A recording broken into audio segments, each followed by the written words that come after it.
In World War II, no American sniper was ever taught that a rifle round could change direction mid-flight. Army doctrine explicitly stated it was impossible. Yet, at 12:47 p.m.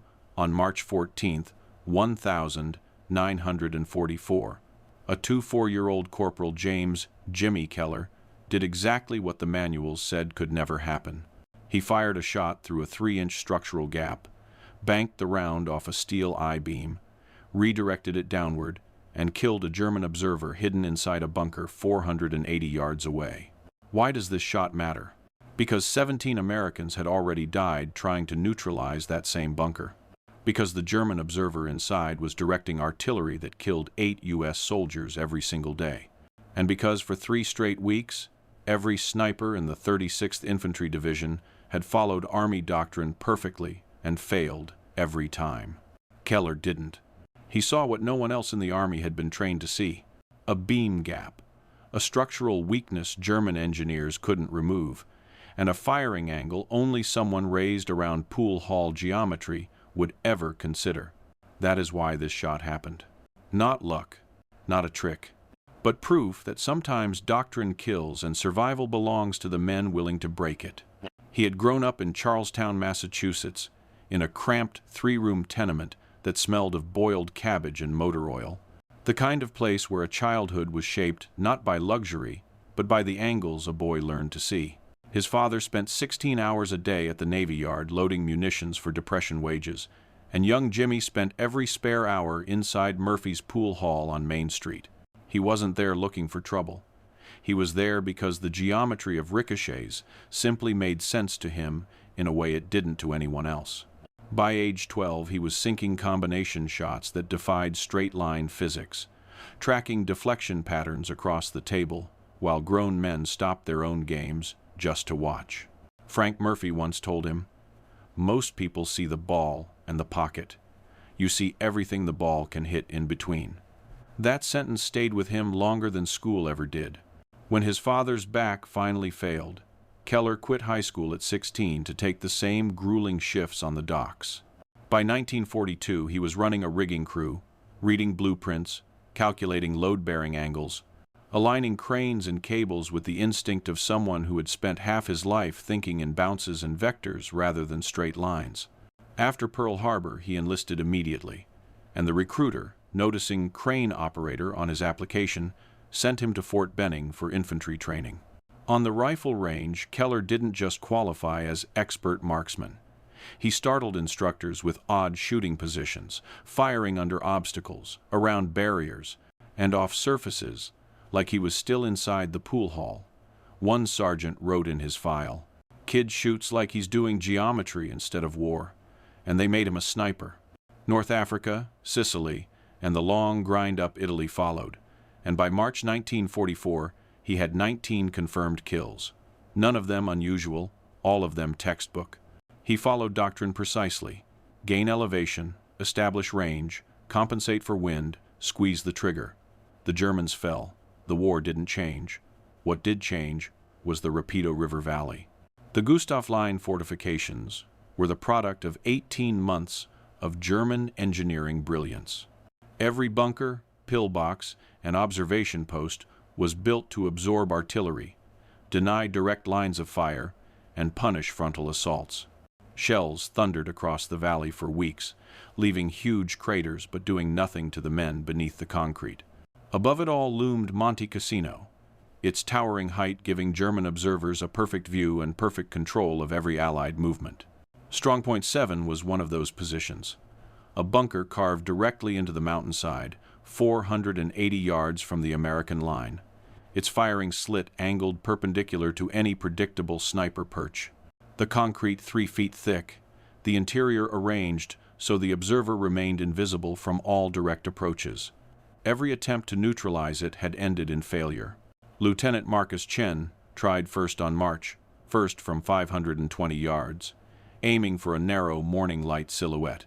His shot sparked against concrete, and German counter-snipers killed him seconds later. He was 23, from Sacramento, engaged to a nurse named Dorothy. Sergeant William Morrison tried next on March 4th, firing 17 rounds of suppressive fire in 40 seconds, 3 entered the bunker, none struck the observer, and a mortar barrage killed him and 2 others.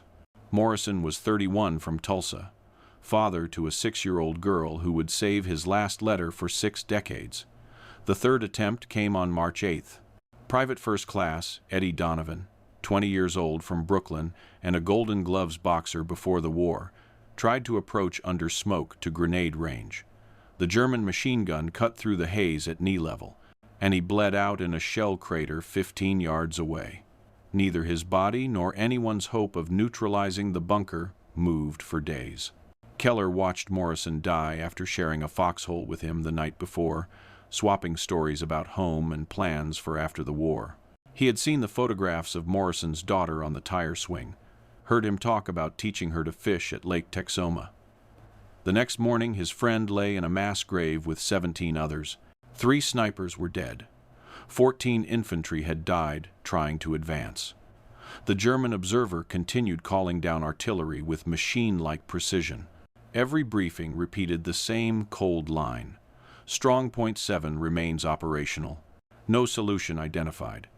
For 6 days, Keller studied the bunker, its angles, its deflecting surfaces, its blind spots, its seams. While others saw impenetrable concrete, he saw the same thing he'd always seen since childhood: the one path a projectile could take if the math allowed it. Not a straight line. An angle no one had considered. On March 12th, he walked up to Captain Raymond Hayes during morning briefing and asked for permission to attempt Strongpoint 7. Hayes reminded him that 3 snipers had tried and all 3 had died. Keller replied that they had all tried direct fire. He proposed indirect fire, not artillery, but an indirect rifle shot through the structural beam gap above the firing slit. A 3-inch opening German engineers had been forced to leave for the roof's I-beams. If he positioned at bearing 247 with a 32-foot elevation advantage, the round could strike the interior angle of the beam, deflect downward at roughly 40 degrees, and hit the observer standing 6 feet back. Hayes stared at the sketches Keller had drawn on cigarette packaging. "You want to bank a rifle round off a steel beam like a pool shot?" he asked. Keller answered, "It's geometry, sir." Hayes warned him that it bordered on court-martial territory, wasting ammunition on impossible shots while men were dying, but Keller insisted that Morrison, Chen, and Donovan had died precisely because everyone kept thinking in straight lines. After 30 seconds of silence, Hayes granted him 1 shot. If he missed, he went back to patrol. If he got killed, Hayes would write his mother a letter explaining he died attempting something that should not work. Keller nodded. He spent that night calculating everything: the 3-inch window at 480 yards, the deflection point on the beam, the downward angle needed to strike a target he could not see, the shifting valley winds, the 30-degree temperature swing affecting air density, the Springfield's accuracy limits under non-ideal conditions. It was the ballistic equivalent of threading a needle from 5 football fields away and bouncing that needle off steel at the exact right point. But the math held. Now all he needed was the moment to prove it. At 11:15 a.m. on March 14th, Keller moved into position. Inside the shattered farmhouse, he had selected 480 yards from Strongpoint 7, at the exact bearing he had calculated. From the second floor, he cleared rubble just enough to create a narrow firing aperture, then went prone on the cold stone floor. The stench reached him first. The sour rot of week-old corpses drifting from no man's land, mixing with the sharp fumes of aviation fuel from a burned-out truck. His hands smelled faintly of gun oil and the eggs he had eaten for breakfast, an oddly domestic reminder in a ruin built for death. Through the scope, the bunker filled his vision.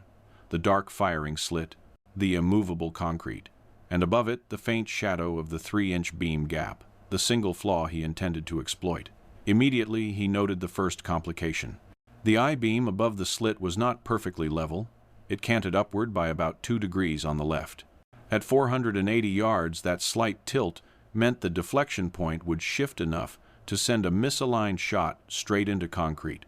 He adjusted aim 6 inches to the right to compensate, recalculated the drop he would need after the ricochet, and steadied his breathing.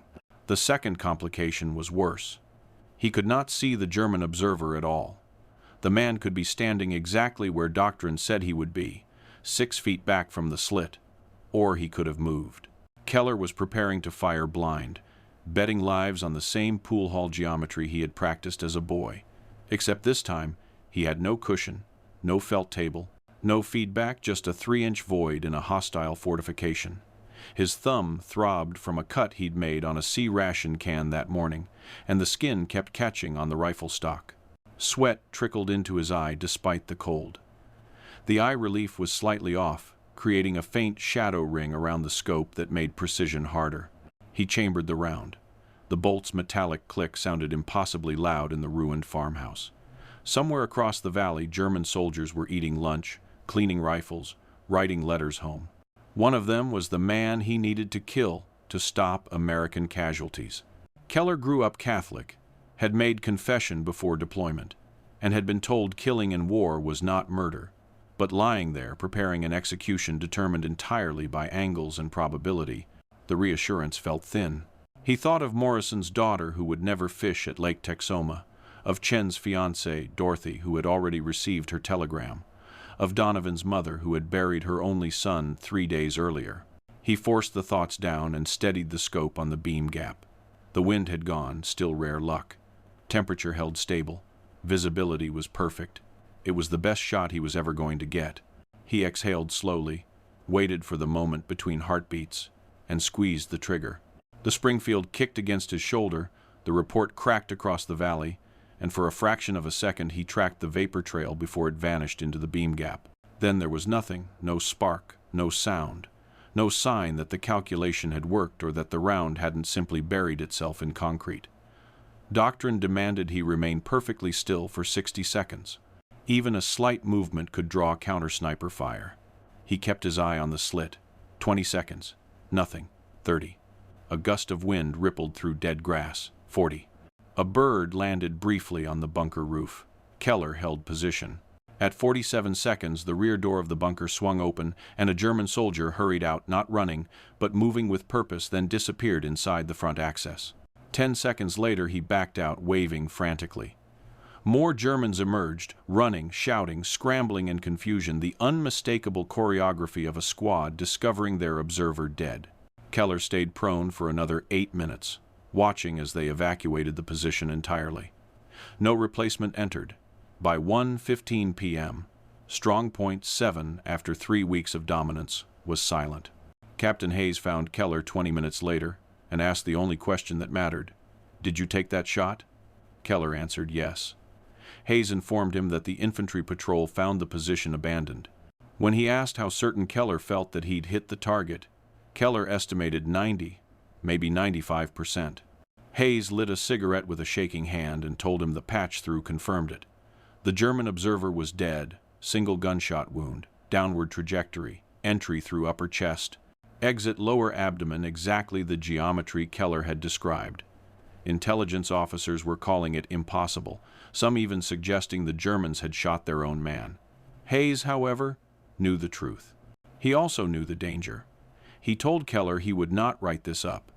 If he did, some general would order every sniper in Italy to attempt deflection shots, and 99% of them would die trying. But if another sniper asked, Keller should teach the technique quietly, off the record. They needed this capability, they just could not institutionalize it. Keller agreed. That night he sat alone in the ruined farmhouse with adrenaline draining from his system, leaving exhaustion and a hollow ache that might have been grief or relief, or simply the realization that he had just proved the Army's direct-fire doctrine incomplete. Morrison, Chen, and Donovan were still dead, but maybe the next observer post wouldn't cost 3 more lives. Later, a corporal from Baker Company approached him in the chow line after hearing rumors. When Keller explained the beam gap, the corporal could hardly believe it. "You banked a rifle round off steel?" Keller answered, with the same simple word he always used, geometry, and agreed to teach him. By morning, 4 snipers knew the technique. By afternoon, 7. It spread with no paperwork, no memoranda, no formal approval, passed from man to man through sketches in dirt and whispered explanations. On March 16th, Sergeant Thomas Riley of Baker Company attempted Strongpoint 12, a bunker identical to Strongpoint 7. After 2 hours of instruction from Keller the night before, Riley positioned himself at 510 yards, fired through the beam gap, and killed the German observer with a round that deflected off an I-beam and struck the man in the head. Baker Company advanced 400 yards that afternoon without taking artillery fire. By March 20th, 15 snipers were attempting beam gap shots. 8 succeeded, 7 missed, but learned from their mistakes and prepared to try again. The German 1st Fallschirmjäger Division noticed first. Their intelligence report recorded American snipers demonstrating unprecedented capability against fortified observation posts, with 3 bunkers neutralized in 5 days by a method not yet determined. German engineers examined the abandoned positions, found bullet impacts in unexpected locations, reconstructed trajectories, and realized what was happening. But knowing the method didn't help. The beam gaps were structural necessities. To eliminate them would require redesigning every bunker in Italy. German doctrine adjusted instead. Observers were ordered to stand 12 feet back from firing slits instead of 6, reducing their field of view, slowing artillery timing, and lowering accuracy. The psychological effects were even greater. A decorated sniper with 43 confirmed kills, Oberleutnant Friedrich Hartmann, filed an after-action report describing how an American round entered through a structural gap he had deemed non-threatening, deflected downward, and killed his observer, forcing immediate withdrawal. By April, first artillery support to German forward positions was 20% slower than before Keller's shot. Casualty rates in the 36th Infantry Division dropped from 37 to 23% in the Rapido Valley sector. Headquarters couldn't explain the change. A colonel from Army intelligence arrived to investigate, interviewed snipers, inspected bunkers, reviewed reports, and filed a classified assessment crediting improved training and enhanced intelligence without identifying Keller. By May 1944, the technique had crossed into the British 8th Army. A sniper named Geoffrey Morrison used it near Monte Cassino, telling his officer that, by May 1944, the beam gap technique had already crossed lines Keller would never see. A British sniper named Geoffrey Morrison, no relation to William Morrison, used it near Monte Cassino, slipping around through a structural gap identical to the ones in the Rapido Valley. When his commanding officer asked where he had learned such a shot, Morrison simply said, "Some Yank corporal showed me at a supply depot." Didn't get his name. From Italy, the method drifted quietly into France after D-Day. American snipers in Normandy used it against German pillboxes hidden within the bocage, striking observation posts thought immune to rifle fire. No one tracked their success rate. No one wrote manuals. The technique lived only in the spoken language of enlisted men who had seen it work. Diagrams scratched into mud, hurried lessons before dawn, angles explained with sticks pressed into the ground. Conservative estimates credit beam gap shooting with neutralizing 127 fortified German observation positions between March 1944 and May 1945. Each one represented roughly 3 American lives, saved 3 men who didn't die storming concrete. By arithmetic alone, the geometry Keller discovered in a pool hall spared an estimated 381 Americans from telegrams their families never received. In June 1944, the Army War College received an anonymous technical paper titled Structural Deflection in Counterfortification Sniper Operations. It laid out the math with engineering clarity, deflection angles, beam geometry, trajectory calculations, and recommended the method be added to official sniper doctrine. The paper sat untouched in a file cabinet for 7 months. Only in January 1945 did the Army finally authorize a training program euphemistically called Advanced Structural Analysis for Counter-Fortification Operations. Instructors taught the same geometry Keller had calculated. On cigarette packages inside a ruined farmhouse, yet the curriculum gave no credit, no origin, no name. Keller never asked for one. His record remained unchanged. Expert marksman, 19 confirmed kills, nothing else. He didn't care.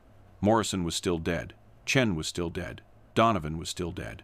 The only thing that mattered to him was that fewer men would follow them. Keller survived the war. He returned to Charlestown in November 1945 at age 24, with a Purple Heart earned at Monte Cassino and nightmares that never left. The dock jobs he once held had gone to men who stayed stateside, and Murphy's pool hall was under new management.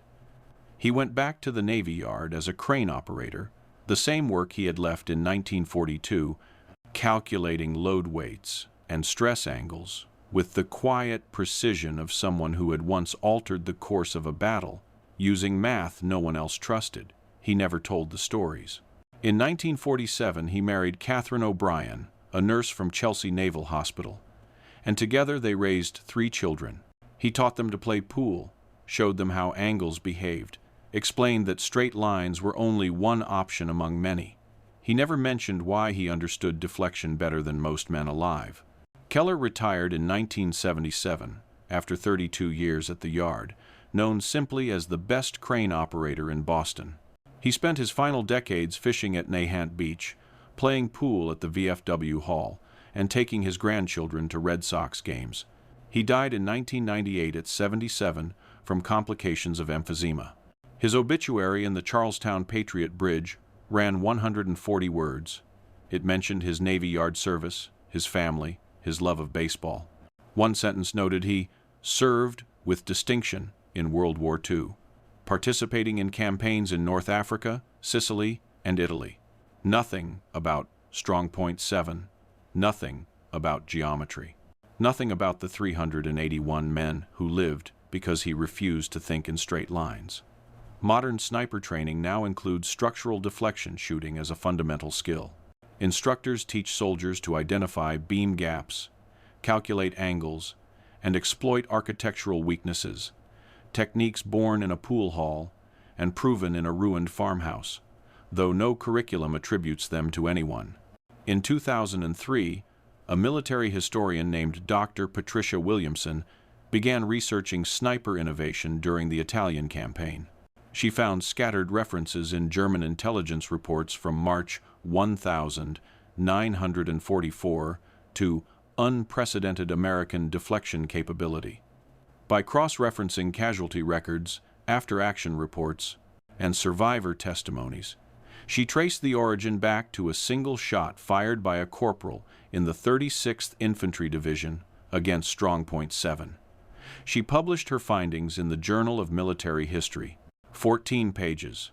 No one in Keller's family ever saw it. His widow had died in 2001. His children didn't read military journals. The innovation that saved hundreds of lives, that reshaped sniper doctrine, that traveled from foxhole to foxhole across 2 armies and an entire continent, had come from a Boston dock worker who learned to see angles while hustling quarters on a pool table. That is how innovation happens in war, not through committees or doctrine boards, not through officers who write rules but never pull triggers, but through exhausted corporals who have buried their friends and cannot keep doing what doesn't work. Through men who understand that sometimes survival depends on 3 inches of shadow and the courage to take an impossible shot. James Keller never called himself a hero. He never asked for recognition. He did what needed to be done so that other daughters could learn to fish with their fathers, even if Morrison's could not. His grave lies in Woodlawn Cemetery in Everett, Massachusetts. Standard military headstone. Name, rank, dates of service. Nothing about the beam gap. Nothing about the lives saved. Just gray stone, quiet grass, and an American flag placed on Memorial Day by people who will never know the geometry that kept their grandfathers alive.